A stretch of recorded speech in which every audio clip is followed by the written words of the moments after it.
Welcome friends. आज की हमारी वीडियो रहेगी मिस्टर जीन प्याजे, जो कि एक साइकोलॉजिस्ट थे। लास्ट वीडियो में हमने समझा था उनका क्या बैकग्राउंड रहा, उनकी थ्योरीज किस तरह से उन्होंने इवॉल्व करवाई, किस तरह से उन्होंने अपने 3 बच्चों पे और बिनेट इंस्टीट्यूट में अपनी थ्योरीज को समझने और अपनी थ्योरीज को समझाने के लिए जो एक्सपेरिमेंट यूज़ किए या जो बेसिस यूज़ किए वो क्या थे। और अब जाके हम आज की वीडियो में उनकी थ्योरी को आगे बढ़ाएंगे और उनकी थ्योरी के बहुत ही इम्पोर्टेंट वर्ड्स को समझने की कोशिश करेंगे, जो थोड़े से डिफ़िकल्ट लगते हैं क्योंकि हमारे लिए वो एकदम नए होते हैं, पर उनकी थ्योरी में क्योंकि वो हैं तो हमें एज इट इज़ ही पढ़ने पड़ेंगे और ये हमारे एग्जाम में डायरेक्ट ही आएंगे। डायरेक्ट इन्हीं से क्वेश्चन बनता है, चाहे किसी भी टेट में लगाएं आप। तो अगर इन वर्ड्स को हम एक एक करके समझेंगे और इनको कनेक्ट करेंगे तो समझ में आएगा कि उनकी थ्योरी क्या थी। जीन प्याजे सबसे पहले इम्पॉर्टेंट जो बात है कि वो एक रेडिकल कंस्ट्रक्टिविस्ट थे। अब रेडिकल कंस्ट्रक्टिविस्ट का मतलब क्या होएगा? रेडिकल कंस्ट्रक्टिविस्ट वो व्यक्ति हैं, कंस्ट्रक्टिविस्ट एक तरह की व्यक्ति होते हैं जिनका इंटरेस्ट या फिर जिनका जो मेथड है, जिनका जो बिलीव है वो होता है कंस्ट्रक्टिविज्म की थ्योरी में। अब कंस्ट्रक्टिविज्म की थ्योरी क्या कहती है? कंस्ट्रक्टिविज्म की थ्योरी ये बताती है आपको कि जो भी चीजें इंसान देख रहा है अपने सोशल एनवायरनमेंट में, वो उसको इंटरनलाइज करने के बाद एक अपना ही माइंडसेट, अपना ही पॉइंट ऑफ व्यू क्रिएट करेगा और वो उसके विचारों के ऊपर डेवलप करेगा उन नए एक्सपेरिमेंट्स या उन नए एक्सपीरियंसेस को। ठीक है, तो ये मतलब था रेडिकल कंस्ट्रक्टिविस्ट का। अब आगे उनका मानना ये था कि thinking develops from birth till adulthood, यानी कि उनके हिसाब से जो हमारी थिंकिंग है वो बचपन से लेकर, मतलब जब से हम पैदा होते हैं उसके बाद से लेकर और जब तक हम एडल्टहुड में आते हैं तब तक वो परिपक्व हो जाती है। हमने कई बार ये सुना होता है कि हमारे बुजुर्गों के साथ हम रह रहे होते हैं तो उनसे हमारे विचार तालमेल नहीं खाते, खासकर छोटे बच्चों के, पर उनमें उतना पेशेंस भी नहीं होता। छोटे बच्चे, मैं बात कर रही हूँ एडोलेसेंट की एज की, जब उस समय के बच्चे होते हैं तो वो अपने बड़ों से उतना तालमेल नहीं बिठा पाते। तो उसका कारण क्या होता है कि तब हम बच्चों को क्या समझाते हैं कि वो बड़े हैं और उनको बदलना थोड़ा मुश्किल है, तो आप उनकी बात मान जाओ। तो इसका मेन फैक्टर क्या होता है कि उनकी एज में क्यों उन्होंने एडल्टहुड को मेंशन किया। एडल्टहुड का मेन ही रीज़न ये था कि उस एज तक हमारे कुछ थॉट्स इतने ज़्यादा स्ट्रॉन्ग हो जाते हैं, इतने ज़्यादा रिजिड हो जाते हैं कि उनको चेंज करना या उनको मॉडिफाई करना या नए एनवायरनमेंट के अकॉर्डिंग ढालना बहुत ज़्यादा मुश्किल होता है। तो इसलिए हम हमारे बड़े बुजुर्गों की बातों को जनरली मानते हुए अपने घर को आगे बढ़ाते हैं। अगला हमारा टॉपिक, अगला उनका जो मानना था वो ये था कि human adapt to their physical and social environment in which they live till birth. अब उनका मानना ये भी था कि आपने कई बार सुना होगा जीन प्याजे की थ्योरी को पढ़ते हुए कि वो सोशल फैक्टर्स को अवॉइड करते हैं या वो उनको कंसीडर ही नहीं करते। वो अपनी थ्योरी में नहीं मानते कि किसी भी तरह से सोशल एनवायरनमेंट काम करता है। बट ऐसा नहीं होता। जब उन्होंने साइकोलॉजी या सोशियोलॉजी के सब्जेक्ट्स को पढ़ा था और उन्होंने अपनी थ्योरीज दी थी, तो उनकी थ्योरीज में साफ साफ दिखता है, जब हमने बता किया कि उनके बच्चों पे उन्होंने एक एक्सपेरिमेंट्स करे थे या फिर उनके नए प्रॉब्लम्स देके उनकी ऑब्जर्वेशंस को नोट डाउन किया था, तो उसका मतलब क्या था? उसका मतलब साफ साफ ये था कि कहीं ना कहीं जो उनकी थ्योरीज थी वो उनके बच्चों के एनवायरनमेंट के ऊपर डिपेंड करती थी। यहाँ तक कि जो बिनेट इंस्टीट्यूट में उन्होंने अपना एक्सपेरिमेंट समझने की एजम्पशन दिए थे उसमें भी उन्होंने सोशल वर्ड का यूज़ किया था और यहाँ पे भी वो सोशल वर्ड का यूज़ कर रहे हैं। यहाँ तक कि इतना ही नहीं, उनके 4 जो बेसिक एलिमेंट्स हैं उसमें भी सोशल ट्रांसमिशन आप वर्ड देख सकते हैं, एक्सपीरियंस वर्ड देख सकते हैं, और उनके जो 2 बेसिक प्रोसेसेस हैं उसमें भी आप समझ सकते हैं न्यू सिचुएशन। तो ये सारे वर्ड्स ये तो बताते हैं कि वो कंप्लीटली आइसोलेटेड नहीं थी उनकी थ्योरी, जो कि हम लोग कह सकते हैं कंप्लीट आइसोलेशन नहीं था एनवायरनमेंट से। बट उन्होंने उस फैक्टर को उतना महत्व नहीं दिया। उन्होंने ये कहा कि लोग नए एक्सपीरियंस जरूर लेंगे, बट वो उसको इंटरनलाइज करके, उन थॉट्स को इंटरनलाइज करके अंदर लेके उसके ऊपर अपने पॉइंट ऑफ व्यू बनाएंगे। हम सभी ऐसा करते हैं। अगर हम किसी की कोई बात सुनते हैं तो उस बात को सुनने के बाद हम उस बात को अपने अकॉर्डिंग समझने की कोशिश करते हैं। कोई किताब जब हम पढ़ते हैं, कोई अच्छी नॉवल या कोई भी अच्छा थॉट जब हम पढ़ते हैं, तो हम उसके शब्दों को पढ़ते हैं, पर हमारे दिमाग में जाने के बाद हम उनको अपने रियल लाइफ एक्सपीरियंस से कहीं ना कहीं कनेक्ट करते हैं। आजकल बहुत सारे हमने ऐसे वीडियोस यूट्यूब पे देखे होंगे जिसमें बहुत ही स्वैग वर्ड यूज होते हैं, या फिर बहुत ही ऐसे वर्ड्स यूज होते हैं जो आपके कहीं ना कहीं आपके हर्ट होने की चीज़ों को सेटिस्फाई करते हैं। तो आप उन चीज़ों को सुनने के बाद सिर्फ उस व्यक्ति का पॉइंट ऑफ व्यू नहीं समझते, आप उन वर्ड्स को अंदर लेके अपना एक एग्जाम्पल या अपना एक एक्सपीरियंस उसके साथ कनेक्ट करते हैं। और जब आप वो कनेक्ट करते हैं तब आप उस वीडियो के साथ अपने आप को कनेक्टेड महसूस करते हैं। तो ये एक इम्पॉर्टेंट फैक्टर था कि जीन पियाजेट है, ये फैक्ट है कि उन्होंने अपनी थ्योरी के में क्लियरली ये कहा है कि मैं सोशल एनवायरनमेंट के फैक्टर को अवॉइड कर रहा हूँ, बट एक्सटर्नल सोशल एनवायरनमेंट के। पर इसका मतलब ये नहीं वो ये कह रहे हैं कि वो सोशली एनवायरनमेंट को या सोशल फैक्टर्स को बिल्कुल आइसोलेट कर रहे हैं, ऐसा बिल्कुल भी नहीं है। तो आगे के हम लोग इन चीज़ों को उन्होंने दो मेजर प्रोसेसेस में समझाने की कोशिश की। उनके अकॉर्डिंग इसके लिए जो दो मेजर प्रोसेसेस थे वो थे एसिमिलेशन और अकोमोडेशन। ये जो दो वर्ड हैं, इन दोनों वर्ड्स को हम समझने की जब कोशिश करते हैं तो ये समझ में आता है कि एसिमिलेशन और अकोमोडेशन है क्या। असिमिलेशन बेसिकली अगर हम बात करते हैं तो एसिमिलेशन होता है न्यू, जो आपके आसपास की चीजें हैं उन नई चीजों को जब आपने देखा, या फिर पुरानी चीजों को, या फिर फैक्ट्स को जो आपके आसपास के एनवायरनमेंट के हैं उनको याद करना। ठीक है, एक वर्ड यूज करते हैं स्कीमा। तो बेसिकली स्कीमा वर्ड क्या है या क्या बताना चाहता है, स्कीमा उनकी थ्योरी में यूज हुआ एक ऐसा वर्ड है जो आपके मेंटल फ्रेमवर्क को, किस चीज के, जो आपके मेंटल फ्रेमवर्क है किस चीज के लिए, आपके एनवायरनमेंट के लिए। ठीक है, चाहे वो किसी भी तरह का प्रोसेस हो, या फिर आपका रिलेशनशिप हो, या कुछ भी ऐसी चीजें हो जो आपके एनवायरनमेंट में है, उन चीजों के बारे में जो फैक्ट्स, जो चीजें आपको पता है, वो होती है स्कीमा।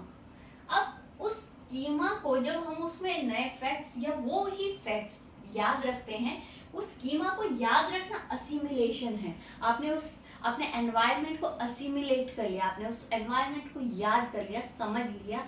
आपने समझ लिया कि ये आपके फादर हैं, या फिर इस फेस कट की हैं तो वो आपकी मदर हैं, आपके फ्रेंड्स हैं। आप क्लास में जाएंगे तो आप क्लास को फर्स्ट डे देखते हैं तो बहुत डिफरेंट आपको एक्सपीरियंस होता है। जब आप आगे बढ़ते हैं, कुछ टाइम जाने लग जाते हैं इस नई क्लास के अंदर, तो धीरे धीरे आपको समझ में आता है कि ये इसका सिटिंग अरेंजमेंट है, यहाँ पे मुझे बैठना है, ये मेरे फ्रेंड्स हैं, ये मेरे फ्रेंड्स नहीं हैं। ये सब चीज़ें आप धीरे धीरे एसिमिलेट करते हैं। ये एक एग्जाम्पल है। उसके बाद आप बात करते हैं इक्विलिब्रियम की। इक्विलिब्रियम का क्या मतलब है इनके अकॉर्डिंग, इनकी थ्योरी के अकॉर्डिंग इसका मतलब है बैलेंस। तो बैलेंस का मतलब क्या होता है, इक्विलिब्रियम में जब हम बैलेंस की बात करते हैं तो बैलेंस किस चीज में, बैलेंस चीज होता है जो फैक्ट्स उन्होंने याद कर रखे हैं, जो फैक्ट्स उन्होंने याद कर रखे हैं, यानी कि जो एसिमिलेट कर रखा है, और जो कि उनका आउटर वर्ल्ड है, उनके बीच का जो एनवायरनमेंट है उसके बैलेंस को इक्विलिब्रियम कहा गया है। अब इक्विलिब्रियम किसी भी स्टेट में कब अटेन होता है, जब आप उस चीज में एकदम, कहते हैं ना, हमने अडेप्ट कर लिया, हमने इस चीज को में हम रम गए हैं, अब हमें ये चीज़ों में कंफर्टेबल जोन क्रिएट हो गया है। तो वो कंफर्ट जोन क्या है, वो कंफर्ट जोन जो वर्ड यूज करते हैं वो इक्विलिब्रियम को ही शो करता है। अगली बात आती है कि इक्विलिब्रियम में जब कोई नई सिचुएशन आती है, यानी कि अब बात करते हैं नेक्स्ट पॉइंट की, यानी कि न्यू सिचुएशन की। न्यू सिचुएशन बेसिकली क्या है, अगर वो बच्चा जब वो नई क्लास में गया, उसको जाते हुए कुछ टाइम हो गया, और अब एकदम से ये नया रूल आता है कोई भी किसी भी तरह का कि उसका सेक्शन चेंज करना पड़ रहा है।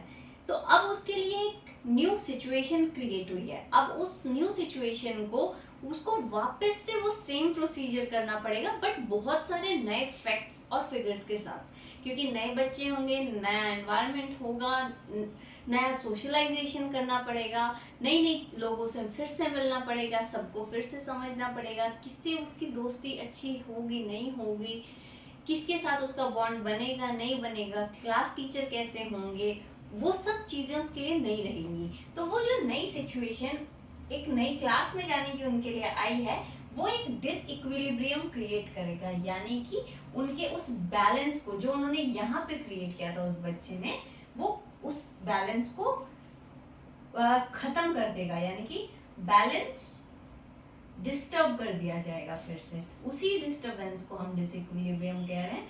और अब उस नए डिस्टर्बेंस, ओके ठीक है, तो जैसे ही वो डिसबैलेंस कर दिया जाएगा, उसके बाद क्या होगा, अकोमोडेशन होगा। किस चीज का अकोमोडेशन होगा, उस नई क्लास में नए एनवायरनमेंट को समझने के लिए जो नए फैक्ट्स, नए फिगर्स, नया थॉट, नई अप्रोच उसको लेनी पड़ेगी। उसके दौरान वो जितनी भी नई चीजों को सीखेगा, यानी कि नए स्कीमा को सीखेगा, उस पुराने स्कीमा में जितने भी मॉडिफिकेशन करेगा वो बच्चा, यानी कि जितने भी बदलाव या यूं कहें इम्प्रूवमेंट्स करेगा, मॉडिफिकेशन करेगा, वो सारे की सारे अकोमोडेशन में आएंगे। जितनी बार भी आपको ऐसे वर्ड सुनने में आते हैं, मॉडिफिकेशन कर रहा है, इम्प्रूवमेंट कर रहा है या एड ऑन कर रहा है चीजों को, वो सारी की सारी अकोमोडेशन होगी।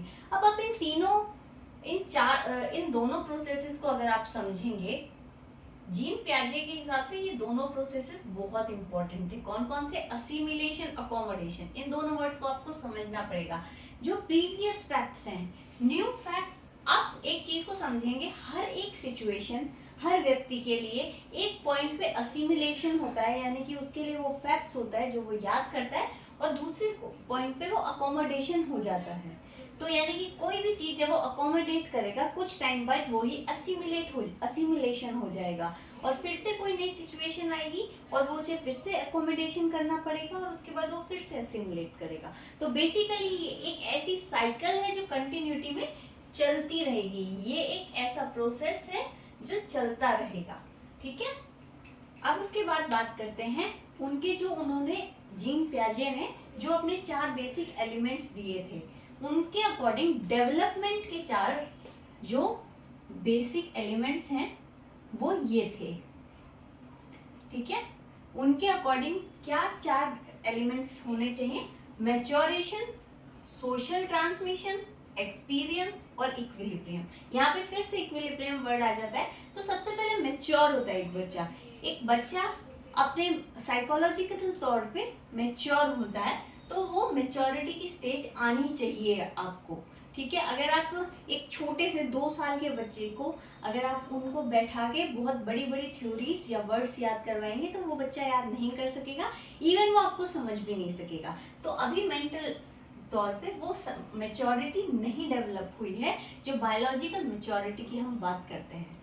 दूसरी बात हम बात करें तो सोशल ट्रांसमिशन, यानी कि स्कूलिंग, टीचिंग। तो सोशल ट्रांसमिशन क्या होता है, अगर बच्चा, अभी हमने इस चीज को एक और बार याद करते हैं कि हम फिर से आपको ये बता दें कि जब भी आप जीन प्याजे को पढ़ेंगे आप ये सुनेंगे बार बार ये सुनेंगे कि ये सोशल फैक्टर्स को बिल्कुल भी कंसीडर नहीं करते अपनी थ्योरी में, बट यहाँ पे इन्होंने डाल रखा है कि वो 4 बेसिक एलिमेंट्स कौन से होंगे। स्कूलिंग और टीचिंग उनमें से एक ऐसा एलिमेंट रहेगा कि वो जब स्कूल में जाएगा, जो एक्सपीरियंसेस उनको इनसे मिलेगा, उस बच्चे को इनसे मिलेगा, उस एक्सपीरियंस को वो इंटरनलाइज करेगा, ठीक है। और उसके बाद वो उस एक्सपीरियंस को इंटरनलाइज करने के बाद उससे जो अपनी थॉट को कंस्ट्रक्ट करेंगे वो इम्पॉर्टेंट है। वो पॉइंट ऑफ व्यू जो वो कंस्ट्रक्ट कर रहा है बच्चा, वो इम्पॉर्टेंट है। दूसरा थॉट आ जाता है एक्सपीरियंस।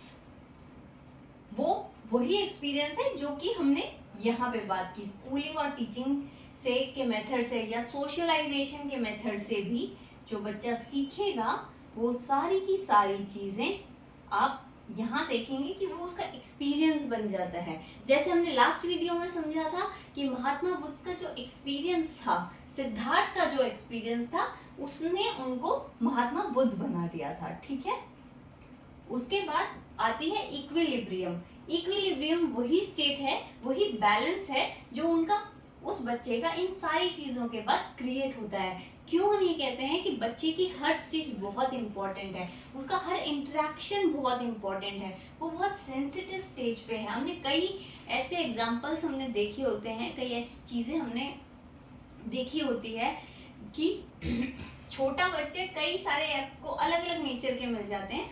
जो कई होते हैं अगर उनको थोड़ा सा डांट दें तो वो बहुत रोने लग जाते हैं। कुछ होते हैं जो थोड़ी सी डांट को बहुत बड़ा बना लेते हैं और उसके बाद वो इंटरेक्ट करने से बचने की कोशिश करते हैं।